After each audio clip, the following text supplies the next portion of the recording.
Um bom dia e um feliz sábado a todos vocês que nos acompanham aqui em mais um culto da Igreja do Vista Alegre. Seja muito bem-vindo.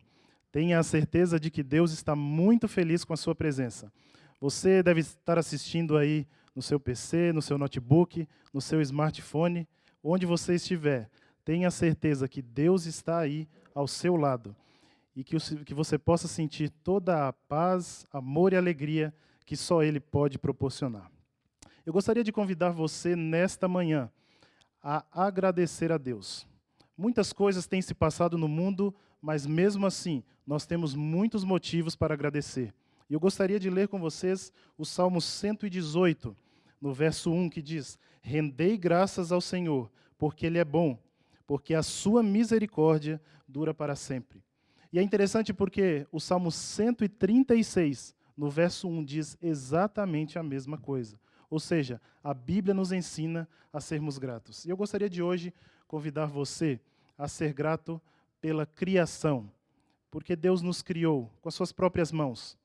A sermos gratos também pela salvação, pois mesmo após nós seres humanos termos nos rebelado, Ele veio aqui e nos salvou. E agradecer também pela redenção que Ele nos proporcionou, pois Ele prometeu que viria aqui nos buscar.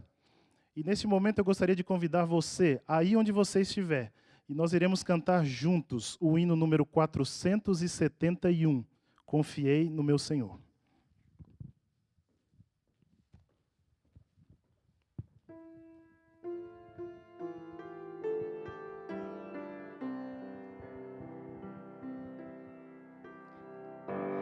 Confiei no meu Senhor, e Ele me ouviu, do pecado me livrou, e a vida em mim surgiu. Muitos o verão e temerão Deus, Criador da terra e céu.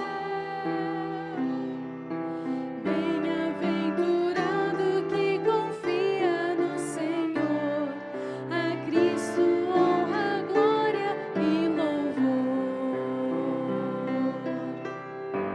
Os meus pés guiou no bem, o sol em mim nasceu, minha vida há de ser hino ao meu bom Deus. Muitos o verão e temerão Deus, Criador da terra e céu. Bem-aventurado que confia no Senhor, a Cristo honra, glória e louvor. Convido você que está em seu lar para que você e sua família agora se ajoelhem para que nós possamos falar com Deus. Querido Deus, bondoso Pai, obrigada, Senhor, porque mais uma vez estamos encerrando mais uma semana neste Teu santo sábado aqui em Tua companhia. Obrigada porque o Senhor tem cuidado de nós, tem nos protegido, tem nos preservado. Pedimos, Senhor, encarecidamente por aqueles que estão enfermos, que o Senhor possa estar com eles, com os médicos, que eles possam restabelecer a sua saúde o mais breve possível. Também agradecemos, Senhor, pelo culto que estamos tendo, que o Senhor possa estar com o pregador, que nós possamos, Senhor, ser tocados por sua mensagem. Nos dê um sábado agradável em Tua companhia, em nome de Jesus. Amém.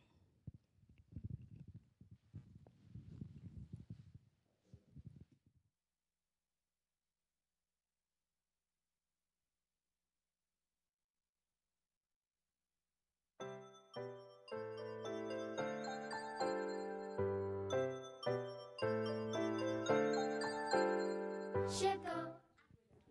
Feliz sábado, crianças! Hoje nós falaremos sobre José. E o título da história de hoje é De Filho Amado a Escravo. José José era um filho muito amado de seu pai e seus irmãos sentiam muita inveja dele. Certo dia, seus irmãos o venderam como escravo. Que maldade, né? Então, José parou no Egito. No Egito, José estava trabalhando para um homem muito rico, Potifar. José era um homem bondoso e fiel, mas a mulher de Potifar inventou uma mentira sobre ele. Então, José parou na prisão. Na prisão, o carcereiro também gostou dele e o colocou como responsável pelos presos. Lá, Deus revelou a José o sonho do copeiro e do padeiro. O significado do sonho do copeiro era que em 3 dias ele voltaria a servir o rei. E o significado do sonho do padeiro era que em 3 dias ele seria morto. Antes do copeiro voltar ao palácio, ele prometeu a José que iria contar tudo o que havia ocorrido ao rei. Mas, quando ele chegou no palácio, ele se esqueceu completamente de José. Então, José passou 2 anos na prisão. O pai de José, desde pequenininho, ensinou José a ser bondoso, fiel a Deus em primeiro lugar, prestativo. E também os pais foram criados para serem um exemplo aos filhos. E por isso eu lhes desejo um feliz Dia dos Pais. Vamos orar para terminar? Querido Papai do Céu, muito obrigada por todos os pais e filhos do mundo. Cuide de todas as pessoas do mundo. Em nome de Jesus, amém. Papai Marcos, eu te amo.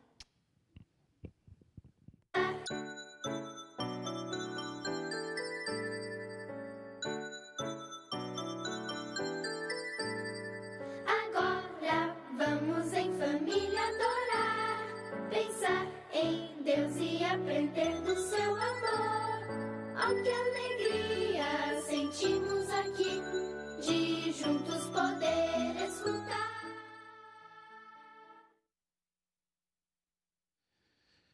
Irmãos, a igreja ainda permanece fechada por um motivo de prudência e de segurança, mas a nossa missão aqui nessa terra ainda não acabou. E neste momento eu gostaria de convidar você a ver um pequeno vídeo dos Calebs, pois eles estão agindo aqui na nossa região.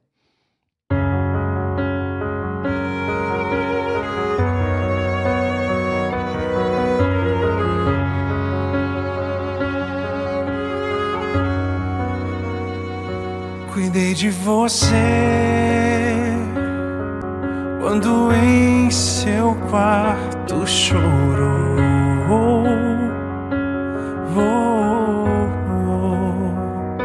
Cuidei de você quando o céu da sua vida se fechou. Cuidei de você. Cuidei de você no dia em que seu filho se foi e sentiu-se só. Cuidei de você no leito daquele hospital. Cuidei de você. Cuidei de você. Hoje não temas, o tenho em meus braços. Se o choro insistir, esqueça, pois eu cuido de você.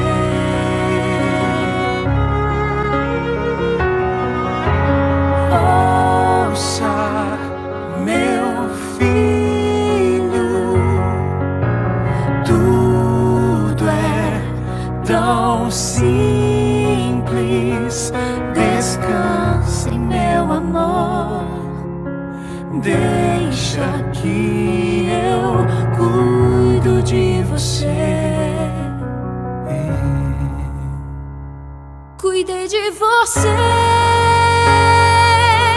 quando seu coração se quebrou.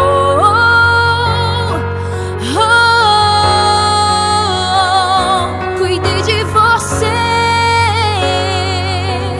quando a situação apertou. Cuidei de você. Cuidei de você naquele momento cruel.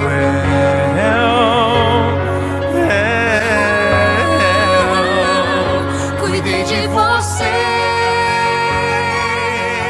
quando algo tirou o seu chão. Cuidei de você. Amigos, no livro de Lucas, no capítulo 21, a partir do verso 1, diz o seguinte: estando Jesus a observar, viu os ricos lançarem suas ofertas no gasofilácio. Viu também certa viúva pobre lançar ali 2 pequenas moedas. E disse: verdadeiramente, vos digo que esta viúva pobre deu mais do que todos. Irmãos, para Deus o que importa não é a quantidade, mas o que importa é aquilo que vai no nosso coração, quando nós doamos os nossos recursos e também a nossa vida a Ele. E no verso 4 aqui, ele conclui: porque todos estes deram oferta daquilo que lhes sobrava. Esta, porém, da sua pobreza, deu tudo o que possuía, todo o seu sustento. Queridos, nós temos várias formas de adorar a Deus através dos nossos dízimos e as nossas ofertas. Vocês já sabem, nós temos as transferências bancárias, o Seven-me, e também nós teremos hoje à tarde a igreja aberta, como todos os sábados. A partir das 14 horas até as 18 horas, você pode vir aqui, terá alguém aqui para te atender, um ancião. Se você quiser conversar, adorar a Deus também com seus dízimos e suas ofertas, você pode vir até aqui. Que Deus possa abençoá-lo neste momento, e nós iremos agora ver o Provai e Vede.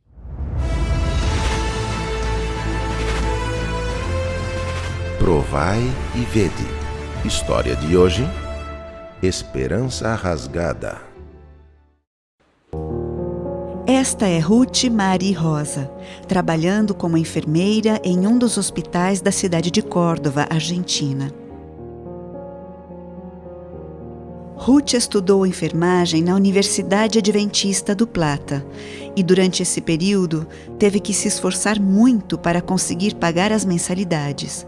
Mesmo assim, ela agradece a Deus pela oportunidade de trabalhar na colportagem. Este trabalho lhe ajudou a se desenvolver em várias áreas de sua vida. Além de ganhar dinheiro para seus estudos, ela também se sentia uma missionária, levando a mensagem do Evangelho por meio dos livros. O tempo passou. Ela se formou e estava trabalhando em uma clínica particular. Porém, não se sentia feliz. Os pacientes que eram tratados ali não tinham necessidade de Deus, e isto a entristecia muito. Ela não podia falar de Jesus ali, e muito menos abrir a palavra de Deus para algum paciente. Ruth orava diariamente ao Senhor, pedindo outro lugar para trabalhar, para ter a oportunidade de falar do amor de Jesus a outras pessoas. Então, enviou seu currículo a vários hospitais públicos e foi chamada para algumas entrevistas, mas encontrava muita dificuldade para ser admitida devido à sua exigência de não trabalhar no sábado. Pode entrar. Diretora, a pessoa das 9h30 já está aqui. Fala para ela entrar. Bom dia, com licença.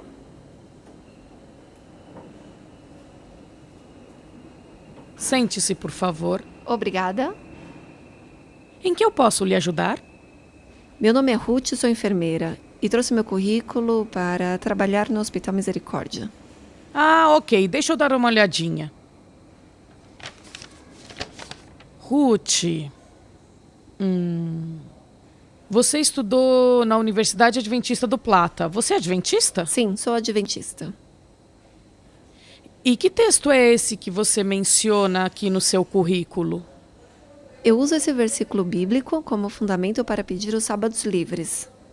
Em um currículo? Um versículo bíblico? Qual é a sua experiência? Trabalhei com idosos, trabalhei em uma clínica médica e também com pacientes de cuidados intensivos. Aqui nós trabalhamos os 7 dias da semana. A saúde não pode ter descanso. Evidentemente, os adventistas são um problema para o sistema. E sabe o quê? Não me interessa o seu currículo.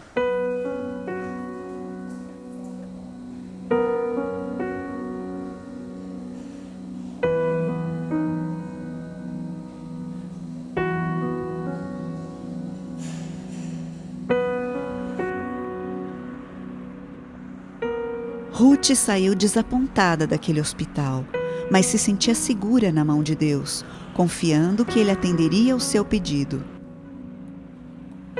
Pouco tempo depois, Ruth recebeu uma ligação do Hospital Halson, dizendo que haviam analisado o seu currículo, que deveria assumir o emprego imediatamente e que podia ficar tranquila, pois teria o sábado livre. Hoje ela se sente satisfeita, trabalhando naquilo que tanto sonhou e ainda com a possibilidade de falar às pessoas sobre a esperança que existe em Jesus. Sua história está repleta de momentos onde viu claramente a mão de Deus guiando os seus passos. Desde que Ruth decidiu se entregar verdadeiramente a Cristo e cumprir seus mandamentos, sua vida passou a ser um testemunho de fé, coragem e determinação. Que você, querido irmão, também possa ter uma experiência enriquecedora ao lado do nosso Pai Celestial. Que lindo testemunho, não é verdade? Agora, quero convidá-los para este momento especial de adoração, através dos nossos dízimos e ofertas. Que Deus os abençoe.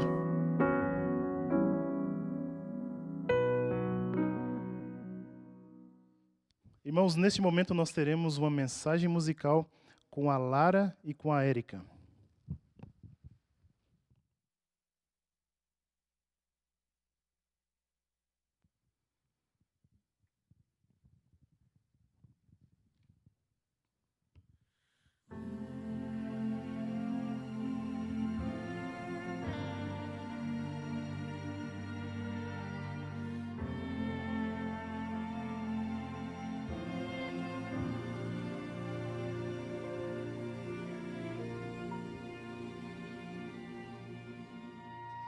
Parece ser assim, tão simples de falar, um tema tão comum de se escutar. Quero te contar do amor de Deus, mas não sei por onde começar. E é tão profundo, intenso, imenso, e é por mim extravagante, infinito, e é por ti. Todo mal que eu fiz não pode me afastar do amor de Deus por mim, pra me salvar. O eterno amor morreu na cruz pra viver completo eternamente em mim. Por amor entrega-se para sofrer, por amor transforma-me num novo ser. Incondicional amor de Deus, louco pra pulsar junto ao teu coração. Eu não sei te explicar.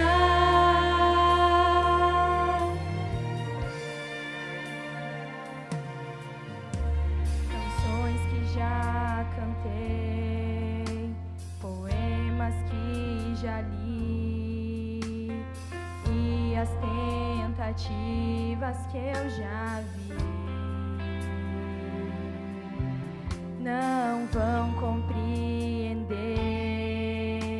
não sabem descrever o amor que Ele é e tem por mim. Quem dá a vida pra morrer em meu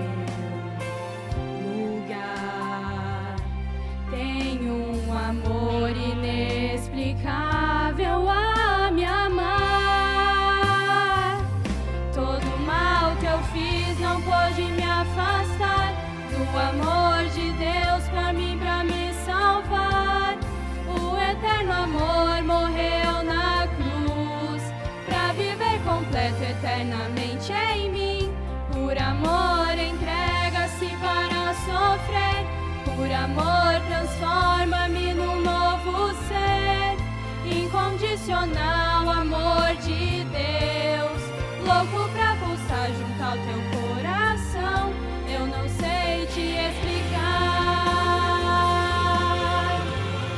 E de tal maneira, pleno amor ele me dá. Tenho salvação em sua luz. Todo mal que eu fiz não pode me afastar do amor de Deus por mim, pra me salvar. O eterno amor morreu na cruz pra viver completo eternamente em mim. Por amor entrega-se para sofrer. Por amor transforma-me num novo ser. Incondicional amor de Deus. Louco pra pulsar junto ao teu coração. Eu não sei te explicar.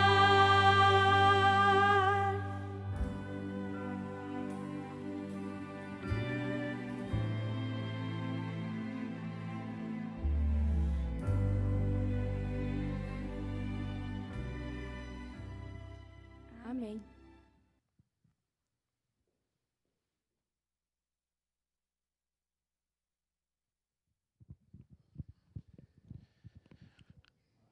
Nós estamos na Semana dos Pais, né? E eu tive um privilégio essa semana duplo, porque além da Semana dos Pais, também é aniversário do meu pai. Ele fez aniversário na quinta-feira.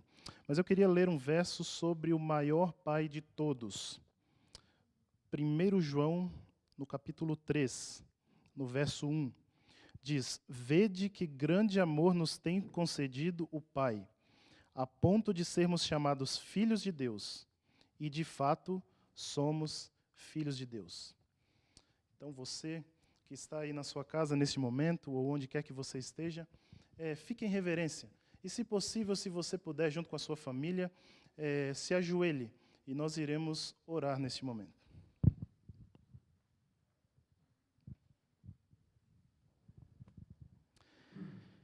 Querido Pai que estás nos céus, nós te agradecemos, Senhor, por mais esse dia que o Senhor nos concedeu.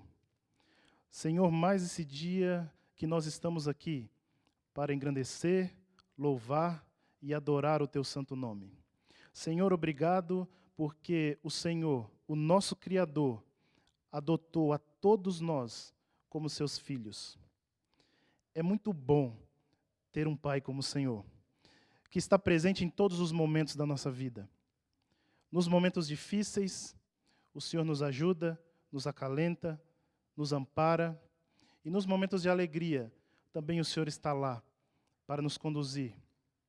O Senhor está também para nos ensinar. E neste momento eu gostaria de pedir em favor do pastor Gilvan, que é quem irá nos ensinar um pouco mais da tua palavra nesse dia. Que o Senhor esteja com ele, esteja com o sermão que ele preparou, que possa atingir diretamente os nossos corações.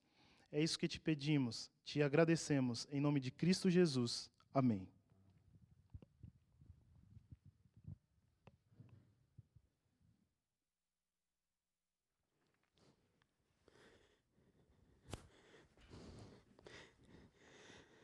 Feliz sábado a todos.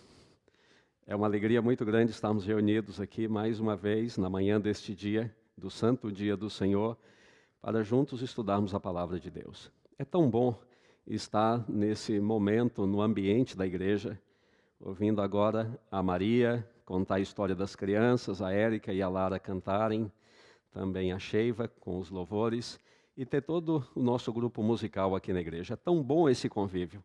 Eu sei que, estando assim, assistindo em casa, pela televisão ou no celular, é muito bom que a gente mantenha a comunhão, mas não é a mesma coisa de estarmos aqui na igreja. Mas logo, logo estaremos juntos. Vamos continuar orando que logo, logo estejamos todos juntos. Aqui na Igreja da Vista Alegre, ou na Igreja da Santa Felicidade, do Jardim Itália, ou em qualquer outra igreja onde você frequentar no Brasil, ou quem sabe até mesmo fora do Brasil, que você possa estar na sua igreja para adorar a Deus. Mas Se as circunstâncias nos forçam a estar aqui, aonde estamos neste momento, então vamos aproveitar e juntos, embora separados fisicamente, mas no espírito estamos juntos, e é com esse espírito de adoração e louvor a Deus que vamos passar esses momentos aqui. Chegou o momento de abrirmos a palavra de Deus, mas não vamos fazer isto sem antes pedirmos a Deus que nos dirija no estudo de sua palavra. Eu lhe convido a fazermos mais uma oração, pedindo a Deus que nos abençoe no estudo da Bíblia Sagrada. Vamos orar? Querido Deus, Pai amado, Pai bendito, nós temos a Tua palavra em nossas mãos. Querido Deus, entender as palavras, o sentido das palavras da Bíblia é muito fácil. Afinal de contas, a Bíblia está aqui em nossa língua portuguesa. Mas nós queremos ir muito além de compreender apenas o significado das palavras. Nós queremos compreender, Senhor, a Tua mensagem. E compreendendo a Tua mensagem, nós queremos colocá-la em nosso coração e na nossa mente. Por isso, humildemente, nós rogamos que o Teu Santo Espírito possa, neste momento, nos auxiliar para compreendermos a Tua palavra. E ao terminarmos este culto, possamos ter o sentimento de que, de fato, nós ouvimos a Tua voz. É o que humildemente rogamos a Ti e também agradecemos, no sagrado e bendito nome de Jesus. Amém. Amanhã é o Dia dos Pais. E eu resolvi preparar uma mensagem, então, durante a semana, para falar sobre os pais. E eu confesso a vocês que foi um desafio muito grande.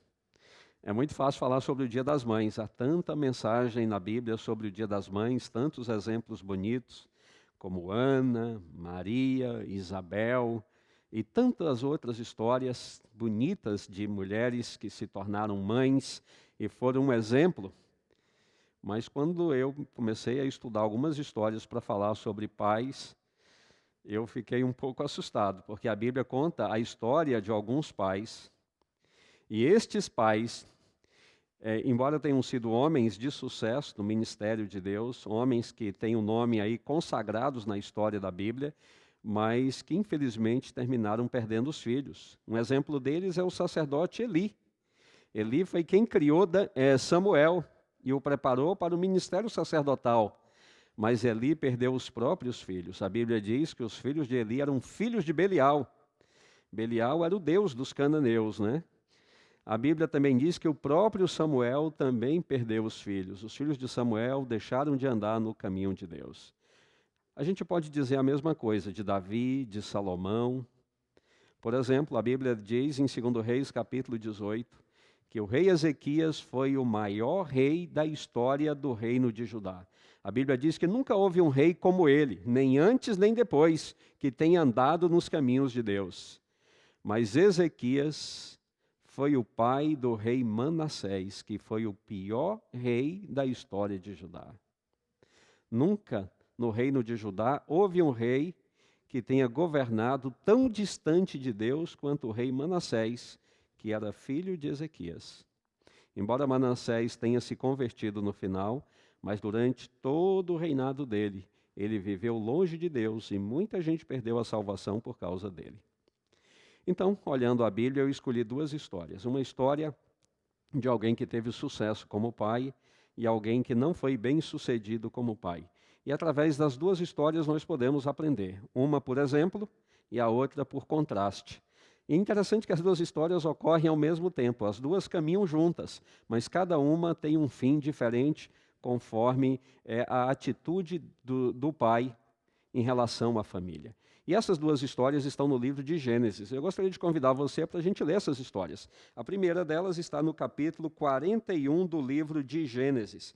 Se você tem sua Bíblia aí, eu gostaria que você abrisse em Gênesis capítulo 41. Vamos ler primeiro o verso 45 e depois os versos 50 e 52. Você tem aí a sua Bíblia, na tela também você tem o texto, se você quiser você pode acompanhar aqui na tela. Gênesis 41, 45 diz assim: E Faraó chamou a José de Zafenate Paneia e deu-lhe por mulher a Azenate, filha de Potífera, sacerdote de On, e saiu José por toda a terra do Egito. E nasceram a José 2 filhos, antes que viesse um ano de fome, que lhe deu Azenate, filha de Potífera, sacerdote de On. E chamou José o primogênito Manassés, porque disse: Deus me fez esquecer de todo o meu trabalho, de toda a casa de meu pai. E ao segundo chamou Efraim, porque disse: Deus me fez crescer na terra da minha aflição. Quando você olha para esse texto, você pode perceber que Faraó tentou agradar José. José tinha sido escolhido agora para ser o vice-rei do Egito. José agora era, depois de Faraó, a maior autoridade, ou a pessoa mais importante daquele país. E José ainda era solteiro, por várias circunstâncias da vida dele. A Bíblia diz que ele era 30 anos e não havia sido casado ainda. Então, Faraó providenciou uma esposa para José. Claro que isso a gente tem que entender no contexto daquela época, né? Hoje seria bem diferente, mas naquela época aquele era o contexto. E Faraó, então, designou uma moça para ser a esposa de José. E José casou-se com aquela moça. E a Bíblia diz quem ela era. A Bíblia diz que o nome dela era Asenate. E apresenta também, para mostrar a linhagem dela, de onde ela tinha vindo. Ela era filha de Potífera, sacerdote de On.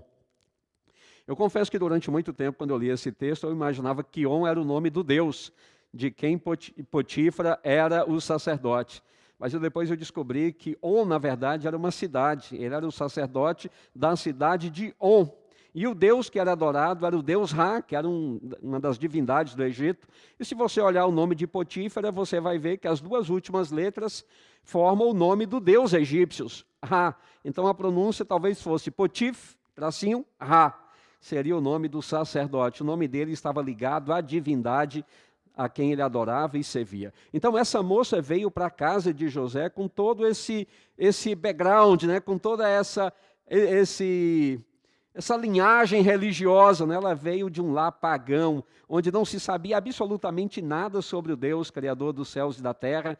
Adorava um Deus pagão, um Deus que acreditava que era o Deus Sol.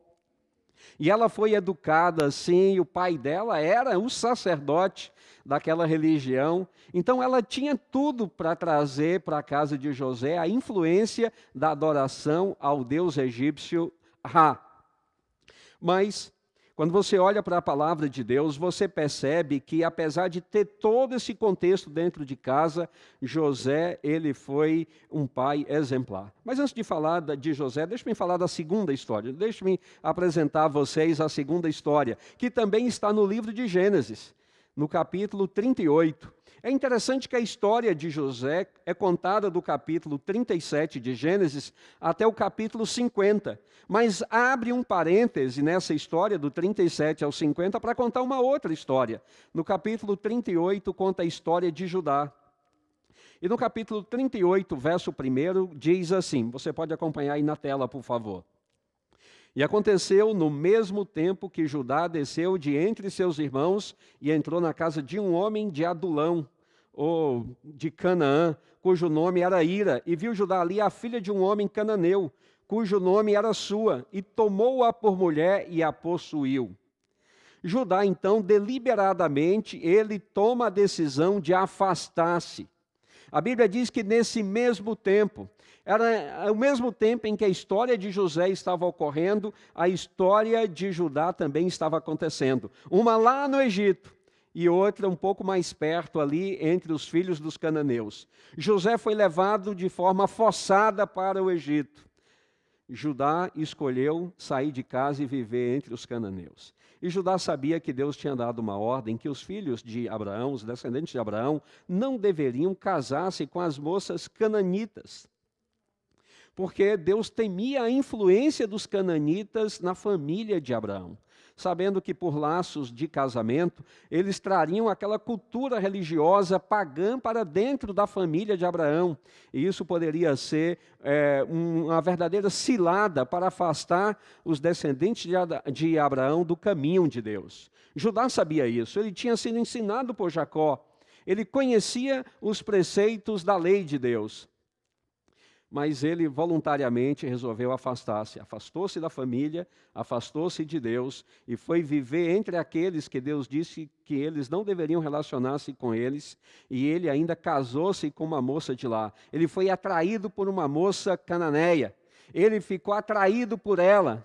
E a Bíblia diz que ele a tomou por esposa. E agora ele tem dentro de casa uma esposa também que tem aí um background totalmente pagão. Uma moça que vem de uma cultura pagã, uma moça que tinha sido educada numa religião pagã. E ele, também filho de Jacó, irmão de José, à semelhança de José, ele tem dentro de casa, então, aí uma influência pagã. Agora vamos ver o que acontece com Judá. Vimos que José teve 2 filhos, Manassés e Efraim. E aqui, se você pode olhar aí na tela, a partir do verso 3, ainda no capítulo 38, que diz o seguinte a respeito dos filhos de Judá. Falando que a esposa de Judá concebeu e deu à luz um filho. E Judá pôs nesse garoto o nome de E tornou a conceber e deu à luz a um filho, e chamou-lhe Onã. E Onã. E continuou ainda e deu à luz a um filho e chamou-lhe Selá. E Judá estava em Quezibe quando ela o deu à luz. Então, 3 filhos. Mas vamos nos concentrar nos 2 mais velhos. José está tendo 2 filhos lá no Egito. Judá está tendo 2 filhos lá em Canaã, e Onã. Veja o que a Bíblia diz a respeito da continuação da história. Quando tornou-se jovem, Judá providenciou para ele uma esposa. Está aí no verso 7. E diz que o nome daquela moça era Tamar. E a gente vai ouvir mais de Tamar no futuro, no livro de Gênesis. Mas por hora, apenas o nome dela. Ela se chamava Tamar. Porém, o primogênito de Judá era mau aos olhos do Senhor. Por isso o Senhor o matou. Podemos ver já a sequência, o verso seguinte. O verso 10, nos versos 8 e 9, conta a história de Onã, e aqui está a conclusão da história de Onã. E disse assim: e Onã fazia o que era mal aos olhos do Senhor, pelo que também o matou. Veja, esses 2 filhos de Judá cresceram de uma forma tão longe dos caminhos de Deus, que a Bíblia diz que Deus precisou trazer o juízo para eles. Deus não viu nenhuma esperança na vida daqueles 2 garotos, ou daqueles 2 jovens. Olhando para o futuro deles, Deus não viu a menor possibilidade deles mudarem a direção da vida. Eles viviam de uma maneira tão ruim, de uma maneira tão longe de Deus, que Deus viu que a vida daqueles 2 jovens seria uma terrível influência para a vida de outras pessoas. E a Bíblia diz que então o juízo de Deus veio antecipadamente sobre os 2. E o texto diz que Deus os fez morrer. E Judá terminou perdendo os 2 filhos. Vamos voltar agora para vermos os filhos de José. O que estava acontecendo no Egito? No capítulo 48, a Bíblia volta a mencionar os 2 filhos de José, Manassés e Efraim. E isso acontece quando Jacó chama os filhos, Jacó pressentindo que ia morrer, chama todos os filhos, e todos vêm perante ele, né, os 10 filhos homens e a filha mulher, e ele então começa a distribuir bênçãos pelos filhos. E a Bíblia relata então o momento em que José chegou em Gênesis 48, verso 1, diz ali, você pode acompanhar aí na tela: e aconteceu depois destas coisas que alguém disse a José: eis que teu pai está enfermo. Então tomou consigo os seus 2 filhos, Manassés e Efraim. Agora, pois, os teus... Verso 5, pulamos do verso 1, vamos ler no verso 5. E Jacó então está lá na cama, ele olha para os 2 filhos de José e diz: agora, pois, os teus 2 filhos que te nasceram na terra do Egito, antes que eu viesse a ti no Egito, são meus. Efraim e Manassés serão meus, como Rúben e Simeão. É interessante que quando você continua lendo a história de Jacó, a história de Israel, você ouve muito falar nas tribos de Efraim e Manassés.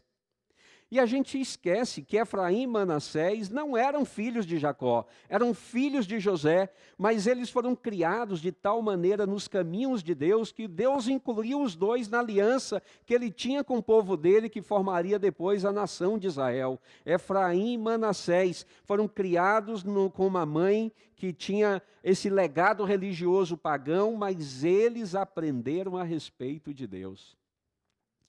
Então agora nós temos as 2 histórias, José como pai e Judá como pai.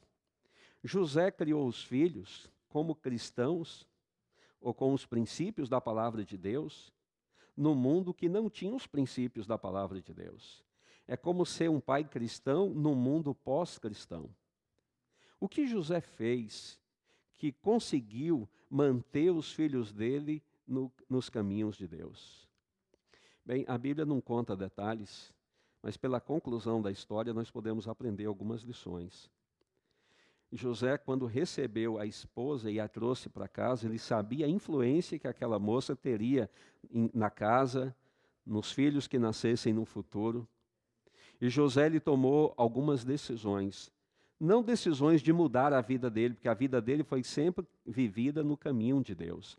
Mas José, antes de dedicar-se ao país como governante, antes de dedicar aos assuntos do governo, ele dedicou-se a Deus. Antes de ser um governante do Egito, ele era um servo de Deus. E José não era um servo de Deus quando estava junto das pessoas apenas, quando estava entre os amigos, entre aqueles que eu conhecia. José era um servo de Deus em qualquer lugar, no privado e em público. Na rua e em casa ele era a mesma pessoa. O que ele vivia lá na rua era o que ele vivia em casa. José não tinha uma personalidade para o público e uma personalidade para o privado. Ele não era uma pessoa na rua pública e era uma outra pessoa em casa, na vida privada. Ele era a mesma pessoa, porque ele sabia que ele estava diante de Deus, lá na rua e em casa. Ele era um homem de Deus e ele tomou a decisão de dedicar-se em primeiro lugar a Deus. Servir o Egito era uma prioridade, mas não uma prioridade maior do que servir a Deus. Antes de qualquer coisa, ele era um servo de Deus, antes de ser um servo do governo do Egito. E assim ele viveu a vida dele. E isso transparecia em todas as relações dele. Potífera, quando veio para casa, ela viu um marido diferente do pai que ela tinha conhecido. Ela viu uma religião diferente da religião na qual ela tinha vivido a vida inteira. Ela viu como José vivia em casa, e isso certamente fez com que ela marcasse um contraste entre a religião do pai e a religião do esposo. A maneira como José também era um marido carinhoso, era um marido bondoso, era um marido atencioso, era um marido que cuidava dela e falava todo o tempo, dizendo que ele fazia isso porque Deus assim o desejava. E José, então, ele marcou profundamente a vida da esposa. Quando os filhos nasceram, José não podia passar 24 horas com eles. Ele tinha que trabalhar, às vezes tinha que viajar. E quem passava muito mais tempo em casa era a esposa, a Zenate, com os 2 filhos. A influência dela sobre os filhos certamente seria muito maior do que a influência de José. Mas ela tinha aprendido com José como viver nos caminhos de Deus. E José, nos momentos que estava em casa, ele estava em casa. O tempo dele certamente era para a esposa e para os filhos. E ele não achava que passar tempo com os filhos, sentado no chão, brincando, ensinando os caminhos de Deus, abrindo a Bíblia, ou estão fazendo ali o culto com a família, estudando a liçãozinha juntos, era tempo perdido. Em nenhum momento ele considerou que aquilo era tempo perdido. José considerava aquilo um investimento. José considerava aquela a única oportunidade que ele tinha. A infância dos filhos nunca voltaria de novo. Era aquela chance e só aquela chance. E ele aproveitou de todas as maneiras para ensinar as crianças a crescer no caminho de Deus. As crianças visitavam a casa do avô, certamente. Eles iam a On visitar os avós. E lá as crianças tinham contato com os tios, com os priminhos, com o vovô e com a vovó. E como eram diferentes da casa deles. Como a influência lá era tão diferente da influência de casa. Mas eles foram ensinados de tal maneira a temer a Deus, que eles conseguiam fazer diferença entre um e o outro. Uma outra coisa que eu também admiro em José é que ele era, antes de tudo, um homem em missão. Ele compreendeu que ele estava no Egito em missão. Ele estava lá porque Deus o havia levado para lá. Ele não estava lá simplesmente por uma coincidência, ou porque circunstâncias o obrigaram a estar lá e estar naquela circunstância. Ele entendeu que ele estava lá em missão. E o primeiro campo missionário dele era a casa. A primeira pessoa que José procurou influenciar para os caminhos de Deus era a esposa, depois os filhos. Ele era um homem permanentemente em missão, e a missão era salvar os filhos e a esposa no caminho de Deus. E a Bíblia diz que José foi bem-sucedido. Mais tarde, quando Jacó chega, e Jacó também era profeta, e na hora de distribuir as bênçãos, conforme ali a personalidade e o caráter de cada um dos filhos, a Bíblia diz que José traz os filhos e coloca na mão direita de Jacó, diante da mão direita de Jacó é Manassés, diante da mão esquerda Efraim, que era o mais novo. E na hora de abençoar, Jacó trocou as mãos. Colocou a mão direita na cabeça de Efraim, que era o mais novo, e a mão esquerda na cabeça de Manassés, que era o mais velho. E José imediatamente percebeu o erro de Jacó, e ele tentou trocar as mãos de Jacó, e Jacó disse: meu filho, não, eu não estou errado. É Deus quem está me guiando. E foi Deus que me fez colocar a mão direita na cabeça dele, porque Deus tem sonhos e planos para a vida dessa criança, embora ele seja o filho mais novo, mas Deus tem planos e sonhos para a vida dele que são maiores do que os planos para a vida do irmão mais velho dele. Mas o irmão mais velho dele também está incluído no projeto de Deus.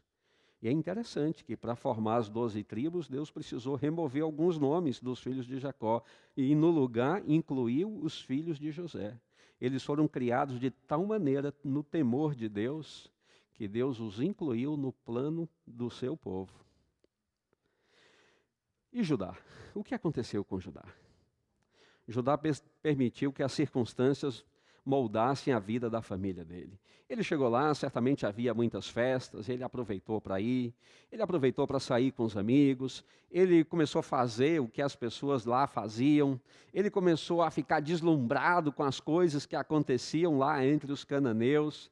E quando ele casou-se com a moça cananeia, ele fez tudo, menos revelar quem ele era e os princípios que ele havia aprendido no caminho de Deus. Ele esqueceu a herança religiosa que ele havia recebido na casa do pai. Ele começou a viver como um mundano, como uma pessoa que não tinha nenhum princípio bíblico. E assim, quando os filhos nasceram, ele criou como filhos mundanos, como crianças que nunca foram ensinadas o caminho de Deus. E a Bíblia diz que as crianças aprenderam, e as crianças aprendem muito rápido. As crianças, vendo o exemplo do pai, vendo o exemplo da mãe, se tornaram o pai e a mãe combinados numa única pessoa e ainda piorada, né?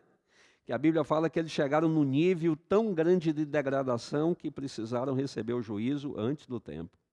Então, Judá permitiu que o mundo em volta dele influenciasse o lar dele. Em vez dele influenciar o mundo foi quem influenciou o lar dele. E ele pagou um preço triste por isso. Judá também, diferente de José, ele procurou assimilar tudo que havia naquele mundo. E o resultado é o resultado que nós conhecemos. Agora, quando você olha para o plano de Deus, você percebe que Jesus não nasceria da tribo de José. Jesus não seria um descendente de José. José não era um ancestral de Jesus.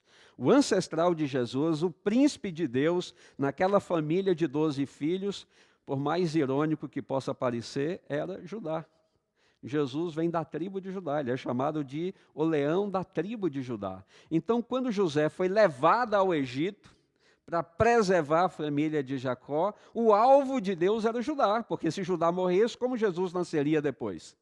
O plano de Deus já estava estabelecido. Então José foi para o Egito para salvar a família, mas de todos o alvo principal era Judá, porque o plano e o sonho de Deus era para a vida de Judá.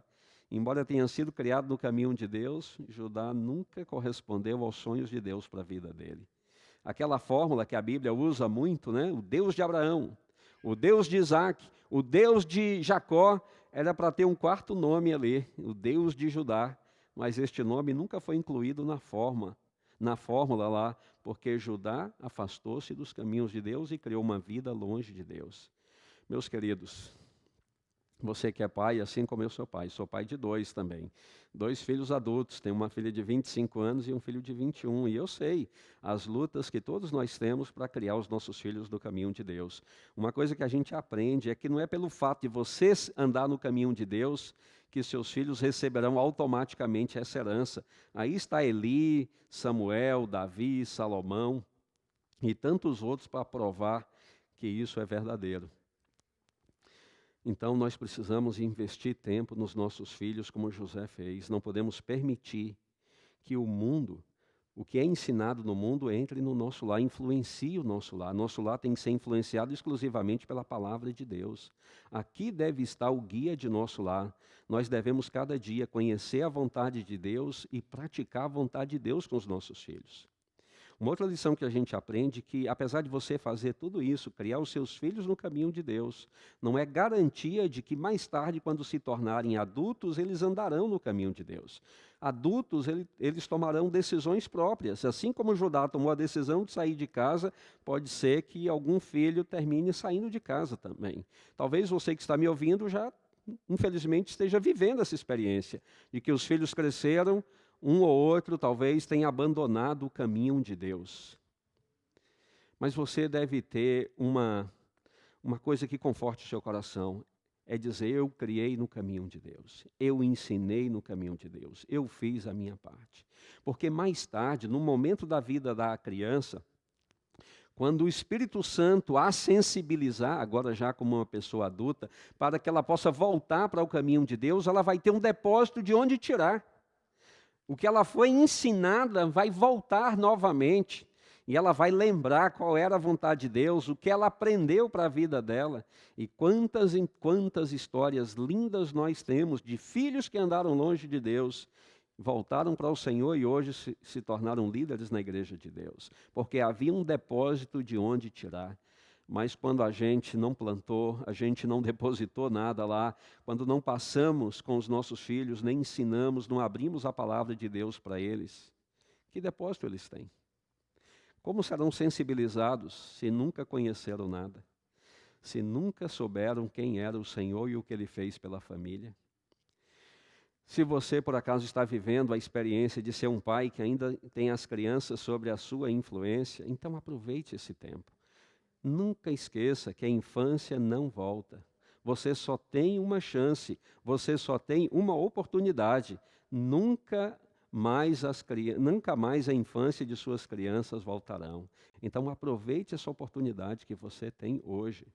Se seus filhos já cresceram e já saíram de sua influência, e se o que está ocorrendo não lhe agrada, procure cada dia dobrar seu joelho diante de Deus e implorar o Espírito Santo que continue influenciando os seus filhos. E os trate com muito amor, como se eles fossem os filhos que você sempre sonhou andando nos caminhos de Deus.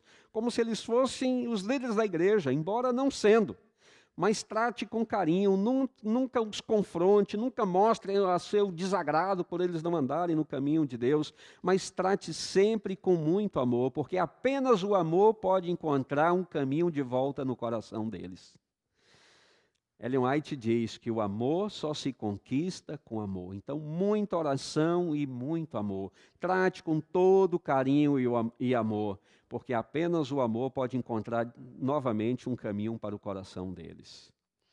E o mais bonito de tudo, eu imagino, é o encontro no céu, quando Jesus voltar e José e a família dele estiver ali. Eu fico me perguntando quantas pessoas estarão no céu que conviveram com José.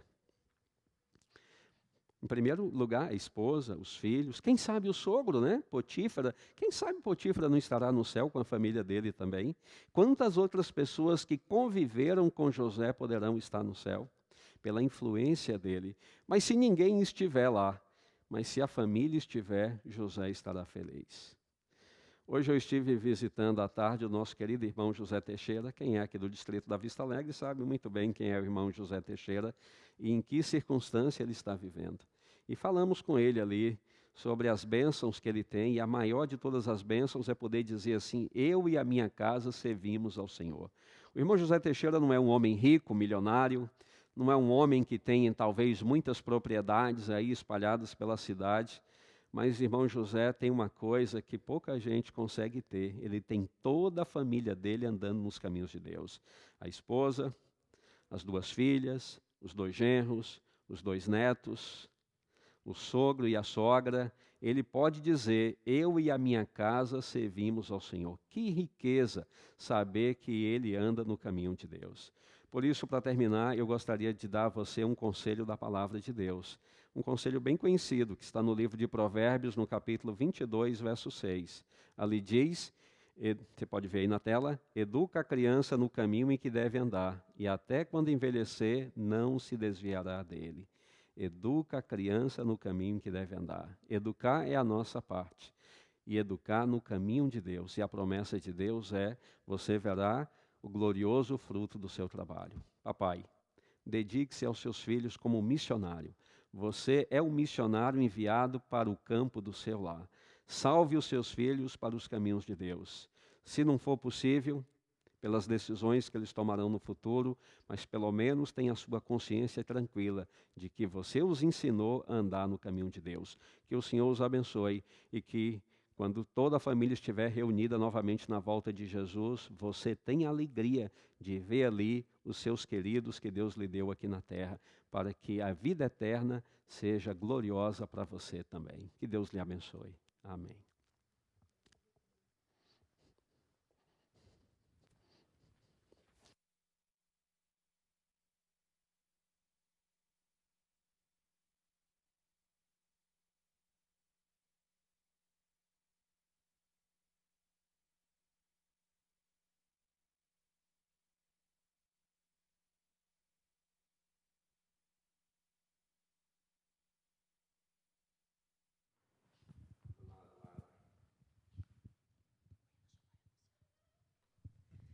Vamos louvar a Deus com o hino Não Me Esqueci de Ti.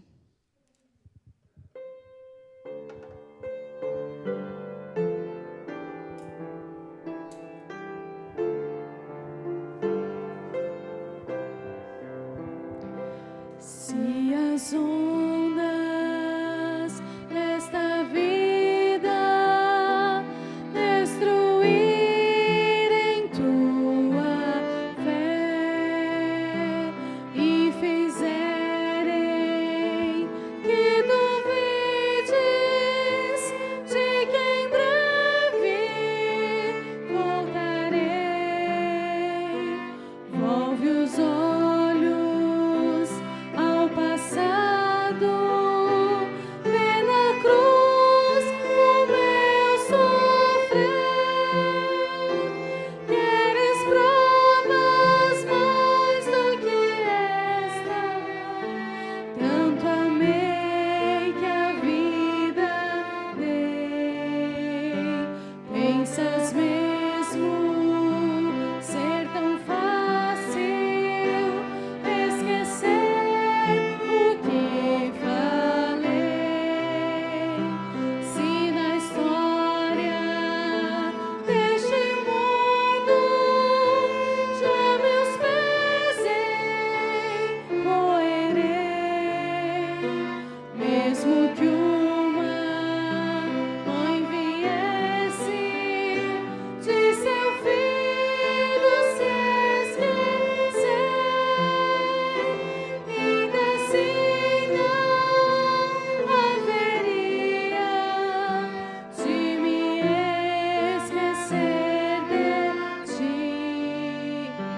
Mas ainda que demore, ou mesmo que pareça, dia prometi voltar e pronto estou a cumprir. Mas ainda que demore, ou mesmo que pareça, eu não me esqueci de ti. Virei outra vez.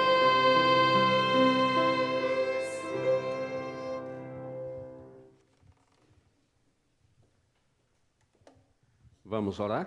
Vamos falar com Deus.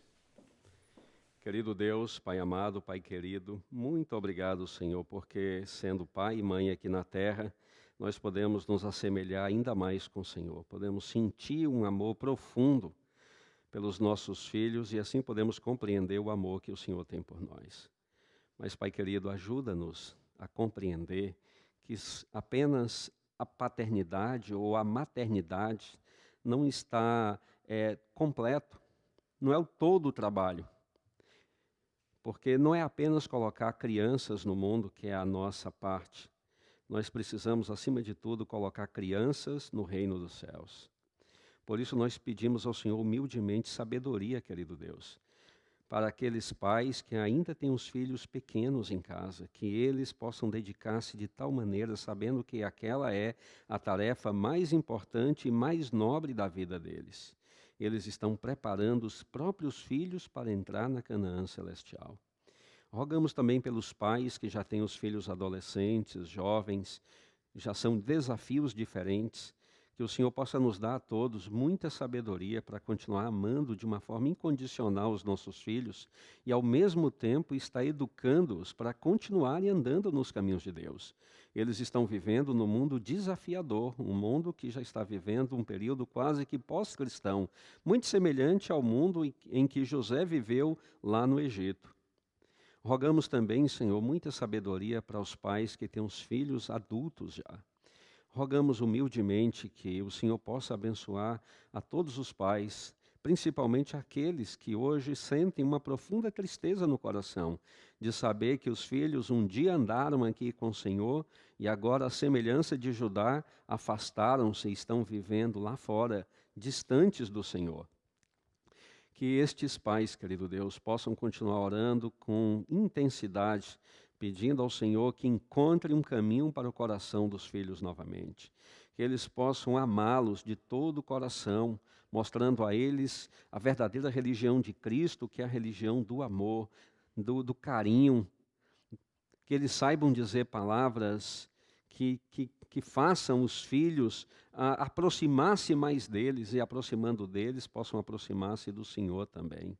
Que o Teu Santo Espírito nunca deixe esses filhos em paz, Senhor, mas que continue cada dia impressionando-os para que os pais, Teus filhos aqui na terra, tenham a alegria de ver os filhos voltarem para os Teus caminhos.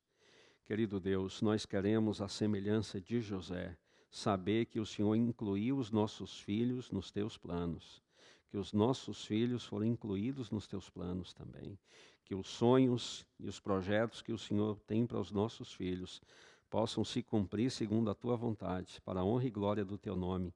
E a maior alegria que nós certamente sentiremos aqui na terra é ver os nossos filhos sendo servos do Senhor. Nos abençoe, Pai querido, nesse grande desafio que nós temos.